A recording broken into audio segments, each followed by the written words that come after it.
Hello everyone, कैसे हैं आप सभी। और आज एक और क्लास आप लोग की जो आप फॉर्म्स ऑफ पोएट्री की है। इससे पहले मैंने सोनेट पढ़ा दी है, जो अपलोड है, वीडियो जाके देखिए। साथ में मैंने ऑड और लिरिक भी पढ़ा दिया है, वो भी जाके आप देख सकते हैं। आज हम लोग जो बात करने वाले हैं वो एलिजी की बात करने वाले हैं। ठीक है, सो स्टार्ट करते हैं सेशन को without waste of any time. ठीक है। सो इससे पहले जो 3 वीडियो अपलोडेड है उनको जाके आप देखिए। आज हम बात करेंगे एलिजी की। ठीक है। एलिजी मतलब होता क्या है? तो एलिजी मतलब होता है सैड और सॉन्ग, मॉर्नफुल सॉन्ग। मतलब किसी के दुख में अगर हम कोई बात लिखते हैं ना, तो वो एलिजी कहलाती है। ठीक है। या फिर आप कह सकते हैं समाधि लेख। ठीक है, इसे समाधि लेख के नाम से भी जानते हैं, क्योंकि जब कोई व्यक्ति मर जाता है तो उसके दुख में उसके समाधि पे कुछ लेख लिखाए जाते हैं ना, उसे बोलते हैं एलिजी। ठीक है। इसके कुछ फीचर्स को देखते हैं, क्या क्या इंपॉर्टेंट है इसमें। An elegy is a sad poem usually written to praise and express sorrow for someone who is dead. ठीक है। जब कोई व्यक्ति एक्सपायर हो जाता है या किसी के दुख में आप डूब जाते हैं, तब इस तरह की जो पोयम है, इस तरह की फॉर्म्स ऑफ पोएट्री का क्या किया जाता है, यूज किया जाता है। ठीक है।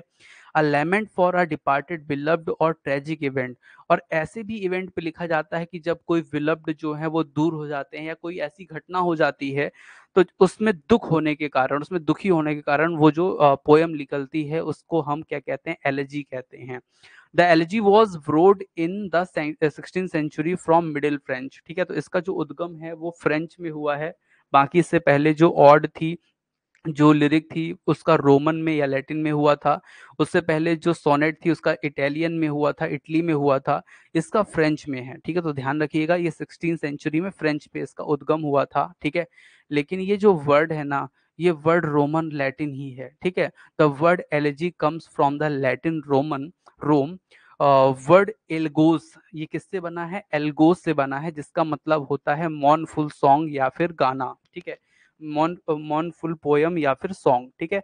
एल्गोस जो वर्ड है ना, वो एक्चुअली लैटिन वर्ड है, लेकिन इसका जो उद्गम हुआ है वो 16th सेंचुरी मिडिल फ्रेंच में हुआ है। तो ये चीज आपको थोड़ा सा ध्यान रख के चलनी है। ठीक है। अब मैं आपको टाइप ऑफ एलर्जी बताता हूँ। टाइप ऑफ एलर्जी क्या होती हैं? तो भैया, पर्सनल एलर्जी या सिंपल एलर्जी। ठीक है, दो तरह की होती हैं। तो सबसे पहले मैं आपको बता रहा हूँ, जो पर्सनल एलर्जी होती है, सिंपल एलर्जी होती है। इसमें होता क्या है? In a personal elegy the poet lament the death of some close friend और रिलेटिव। ठीक है, तो पर्सनल एलर्जी में मतलब कोई ऐसा व्यक्ति जो अपना खास हो, कोई अपने रिलेटिव का हो, अपना परिवार का हो, अपने फ्रेंड, कोई ऐसा जिससे आप बहुत ज्यादा क्या है, मित्रता रखते हो, तो ऐसे को क्या कहते हैं? पर्सनल एलजी या सिंपल एलजी से हम जानते हैं उसको। ठीक है। द पोएट गिव और the poet gives over human destiny और over some aspect of contemporary like lies and literature. ठीक है। तो यहाँ पे कहने का मतलब ये है कि कोई ऐसा व्यक्ति जो बहुत ज्यादा क्लोज हुआ, ठीक है, उसके दुख से दुखी होकर के कोई पोयम निकली है, तो उसको आप क्या कह सकते हैं? एलिजी में रखते हैं। ठीक है। अब यहाँ पे मैं आपको दो एग्जाम्पल देता हूँ जो एग्जाम में बहुत पूछे जाते हैं, बहुत पूछे जाते हैं, आपको भी पता होगा। जो रग्बी चैपल है, ठीक है, ये 1857 पे आया था। ठीक है, written by Matthew Arnold on the death of his father. तो यहाँ पे ये मैथ्यू अर्नोल्ड का है रग्बी चैपल। अब ये पूछा जाएगा, बहुत इंपॉर्टेंट है। ठीक है, ये हिस्ट्री ऑफ इंग्लिश लिटरेचर के हिसाब से भी बहुत इंपॉर्टेंट है, और आपके एलजी के हिसाब से भी बहुत इंपॉर्टेंट है। ठीक है। रग्बी चैपल जो है, इसमें मैथ्यू अर्नोल्ड ने लिखा था इसको 1857 पे, अपने पापा की जो डेथ के कारण, ठीक है, उनको जो दुख हुआ था उसके लिए। ठीक है। एक और है ब्रेक ब्रेक ब्रेक, 1835 पे आई थी ये। ठीक है, ब्रेक ब्रेक ब्रेक, ये किसने लिखा था? तो भैया टेनिसन ने लिखा था। और जो टेनिसन है वो किस चीज से दुखी थे? तो हिज डियर फ्रेंड अर्थर हालम। ठीक है, तो इनके जो एक दोस्त हैं अर्थर हैलम, तो उनके डेथ से दुखी होकर के इन्होंने ये पोयम लिखी, ये एलिजी लिखी थी, ब्रेक ब्रेक एंड ब्रेक। ठीक है, 1835 पे। तो ये जितनी चीजें मैंने आपको बताई ये इंपॉर्टेंट है, इसको नोट करके रखिएगा। ठीक है। अब हम बात करते हैं सेकंड एलजी की। ठीक है, फर्स्ट क्या हुई? पर्सनल या सिंपल एलजी, व्यक्तिगत शोकगीत जिसे बोलते हैं हिंदी में। और फिर अब हम बात करने वाले हैं पेस्टोरल एलजी। पेस्टोरल एलजी क्या होती है? The pastoral LG is a poem about death and idyllic rural life after the pastoral LG features shepherd, ठीक है। मतलब वैसे तो इसका मतलब ये होता है सेफर्ड, एक तरह से मतलब गड़रिया, ठीक है। लेकिन इसका मतलब ये होता है कि अगर कोई ऐसा व्यक्ति, उसमें क्या था, उसमें ये था जो ऊपर वाली था सिंपल या पर्सनल एलजी, उसमें कोई अपना करीबी, ठीक है, या फिर कोई फ्रेंड जो बहुत घनिष्ठ हो, वो जब एक्सपायर होता था।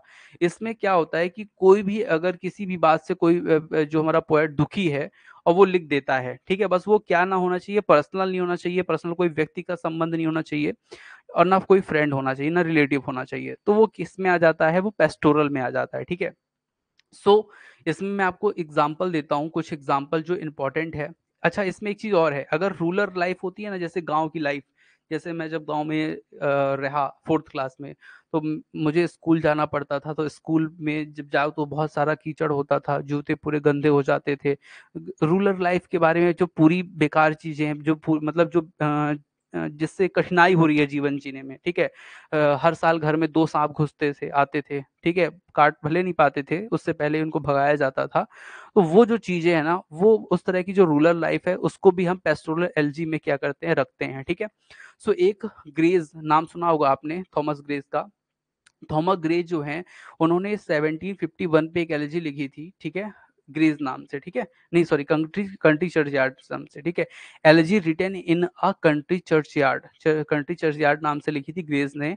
This elegy is a meditation about death as the final state of human condition, regardless of wealth, position और पावर, ठीक है। Written by Thomas Gray and written from for rural life, ठीक है।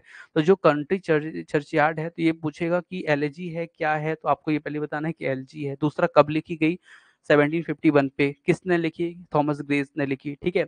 किस बारे में लिखी, तो भैया फॉर रूरल लाइफ लिखी, ठीक है, रूरल लाइफ की जो कंडीशन है उसके बारे में लिखी, ठीक है। दूसरी मैं आपको बता दूं, लिसिडस, लिसिडस का नाम आपने सुना होगा, ठीक है, बहुत इंपॉर्टेंट, जॉन मिल्टन की है। The poem is written about Edward King, a fellow student of Milton who had died, written by John Milton, ठीक है। तो एक मैं आपको बता दूं कि मिल्टन के एक स्टूडेंट थे जिनका नाम क्या था, एडवर्ड किंग, ठीक है। सो उनकी उनकी जो जब डेथ हुई ना, तो उसके बारे में जॉन मिल्टन ने लिखा, ठीक है, लिसिडस ने लिखा, ठीक है, 1637 पे लिखा। बहुत बार पूछी गई है, आप लोग को पता होगा, लिसिडस बहुत इंपॉर्टेंट है, तो इसे आप लोग ध्यान रखिएगा, ठीक है। कोई क्वेश्चन आपके मन में जनरेट हो ना, तो उसे मन में मत रखिएगा, कमेंट बॉक्स में छाप दीजिएगा, ठीक है। सो आगे चलते हैं, आपको कुछ और इम्पोर्टेंट मैं एलजी बताने वाला हूँ, ठीक है। सो सबसे पहले मैं आपको एलजी का नाम बता देता हूँ, एडोनिसस, एडोनिस, ठीक है। एडोनिस आपको पीवी शैली की है, ये आपको पता होगा। पीवी शैली ने लिखा क्यों था भैया, जॉन कीट्स के बारे में, ठीक है। जॉन कीट्स ने राइटिंग छोड़ दी थी, इस कारण से उन्होंने एडोनिसस लिखा था पीवी शैली ने, ठीक है। कब लिखा था, तो 1821 पे लिखा था, ठीक है, तो ये चीज ध्यान रखिएगा। और थायरेसिस, थायरेसिस जो है मैथ्यू अर्नोल्ड की है, ठीक है। आर्थर ह्यूज के डेथ के कारण इन्होंने लिखा था, ठीक है, मैथ्यू अर्नोल्ड ने, ठीक है। तो 1865 पे इसको लिखा था, तो ये आपको याद रखना है, थेरेसिस। फिर मैं आपको बता दूं, in memory of W B Yeats, ठीक है, तो डब्ल्यू एच ऑर्डन ने लिखा था डब्ल्यू बी ईट्स के ऊपर, ठीक है, 1939 पर, ठीक है, तो ये भी ध्यान रखिएगा, डब्ल्यू बी ईट्स के ऊपर, in memory of W B Yeats किसने लिखा था, डब्ल्यू एच ऑर्डन ने लिखा था, ठीक है। वन माई फर्स्ट सन, ऐसा करके लिखा था, वन माई फर्स्ट सन। तो बेन जॉनसन ने लिखा था एल्डस्ट सन, उनके जो एल्डस्ट सन थे, उनका जो बड़ा बेटा था, वो जब एक्सपायर हो गया था, ठीक है, तो बेन जॉनसन ने लिखा था ऑन माय फर्स्ट सन, 1616 पे लिखा था, ठीक है। नोट, नोट क्या है, तो भैया नोट ये है कि Goldsmith wrote non serious elegy on the death of a mad dog, ठीक है। तो यहाँ पे एक नॉन सीरियस एलिजी है, उसको आप ध्यान रखिएगा, अक्सर पूछ लिया जाता है, गोल्ड स्मिथ की है, उनके जो डॉग है, उनका जो डॉग है, उसके पागल हो जाने पर और उसके पागल होकर डेथ हो जाने पर इन्होंने लिखा था, ठीक है, तो गोल्ड स्मिथ ने लिखा था, ठीक है। और एक लेट नॉलेज फॉर, यहाँ पे फ्रॉम लिखा है, ठीक है, फ्रॉम मोर टू मोर, ठीक है, पीबी डब्ल्यू पीबी पीवी सैली ने लिखा था, ठीक है। तो ये कुछ इंपॉर्टेंट नहीं है, तो जो मैंने आपको बताया उनको आप लोग को अच्छे से ध्यान रखना है, इंपॉर्टेंट है, उन चीज़ों को ध्यान रखेंगे, ठीक है।